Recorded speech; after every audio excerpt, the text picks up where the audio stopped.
ناپاک حالت میں تعویذ استعمال کرنے کا حکم محمد شبیر لاہور سے۔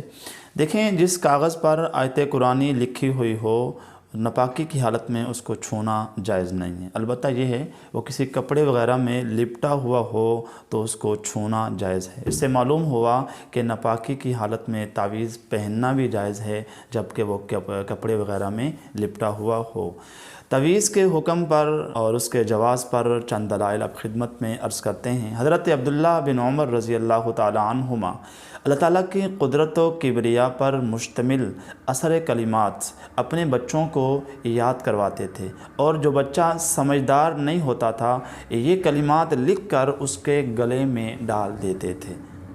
اس سے معلوم ہوا کہ اللہ تعالیٰ کی عظمت پر مشتمل کلمات تعویذ استعمال کرنا جائز ہے۔ باقی حدیث میں جن تعویذات کے استعمال کرنے کی ممانعت آئی ہے، منع کیا گیا ہے، اس سے مراد ایک تو وہ کلمات ہیں جس میں شرکیہ الفاظ ہوں، نمبر 2 وہ کلمات جو مجہولہ ہوں یعنی کہ اس کا معنی معلوم نہ ہو، نمبر 3 ایسے منتر آپ کے سامنے پیش کیے گئے ہوں جس کی دین کے ساتھ کوئی مناسبت نہیں ہے، تو تعویذات میں یہ 3 قسمیں جائز نہیں ہیں۔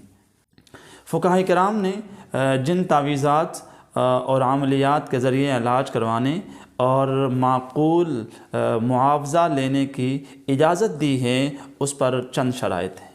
نمبر 1 اس تعویذ کا معنی اور مفہوم معلوم ہو، نمبر 2 اس میں شرکیہ کلمات نہ ہوں، نمبر 3 ان میں اثر بالذات کا عقیدہ نہ ہو، نمبر 4 یہ ہے کہ عملیات کرنے والا علاج سے واقف ہو، فریب نہ ہو، دھوکہ نہ ہو۔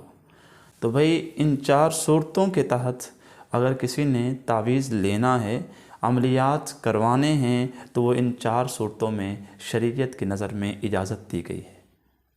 باقی یہ ہے کہ اللہ تعالیٰ نے ہمیں بھی عقل دی ہے۔ یہ اوپر والی بلڈنگ کس لیے اللہ تعالیٰ نے دی؟ اس لیے دی ہے کہ ہم اس کو صحیح معنوں میں استعمال کریں۔ آپ جس شخص کے پاس جا رہے ہیں، اگر وہ دیندار ہے، اگر وہ سمجھدار ہے، اگر وہ قاری صاحب، مفتی صاحب، پیر صاحب دیندار ہیں تو پھر اس کے پاس جائیں۔